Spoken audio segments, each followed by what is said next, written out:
Une application qui pourrait bien faire son apparition dans notre vie d'après, celle du déconfinement.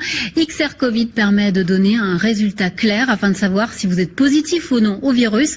On va en parler avec son concepteur Jean-Viry Babel, lorrain d'origine, dans une minute. Mais avant cela, mode d'emploi avec Styliana Pef.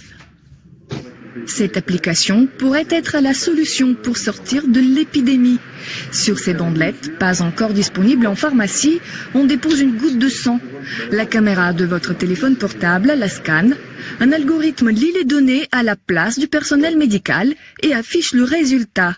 L'objectif est un déconfinement massif et en sécurité. Je ne sais pas encore comment on va sortir du déconfinement. Peut-être que l'État va décider que tout le monde doit se tester.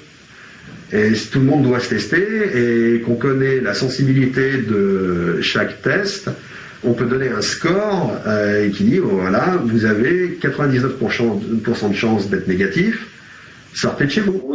La société située à Aix-en-Provence travaille avec l'hôpital Nord à Marseille et celui de la Salpêtrière à Paris. C'est une première appli d'interprétation de tests sanguins dans le monde. L'équipe a identifié entre 50 et 100 producteurs de ces tests rapides, type bandelette. Le but est de pouvoir, via l'intelligence artificielle, les lire tous.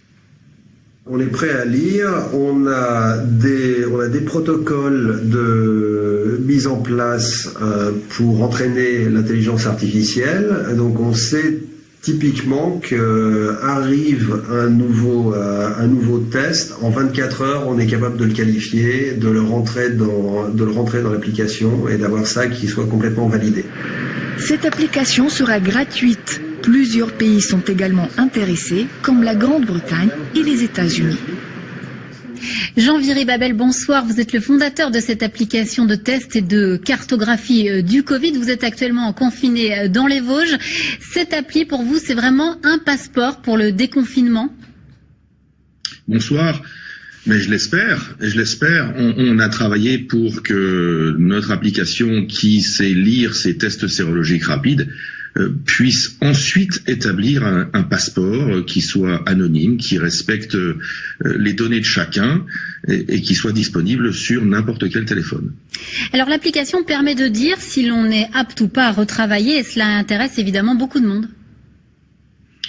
Oui, effectivement, on a eu beaucoup de demandes de sociétés, petites et grandes, pour aider les employés à savoir quel est leur statut, et on a très à cœur de ne transférer comme information que apte ou non apte, et surtout ne pas divulguer l'état du patient, c'est-à-dire positif ou négatif, que l'on peut voir sur les tests. Alors justement, la question des libertés individuelles se pose avec la cartographie des malades en temps réel. Le géotracking, vous le proposez, mais pour l'instant, c'est une option.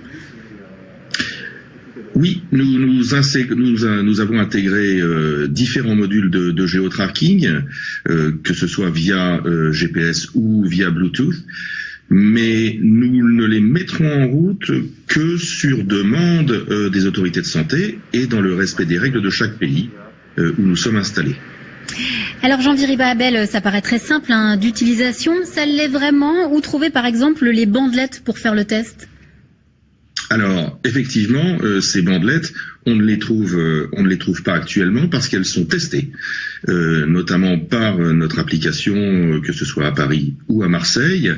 Ce sera encore une fois aux autorités de santé de décider si elles sont distribuées au plus large nombre ou si elles sont réservées aux établissements de santé, les hôpitaux, les généralistes ou les pharmaciens. Eh bien, merci Jean-Viry Babel. On suivra évidemment l'évolution de cette application. Merci d'avoir été avec nous dans ce 19-20.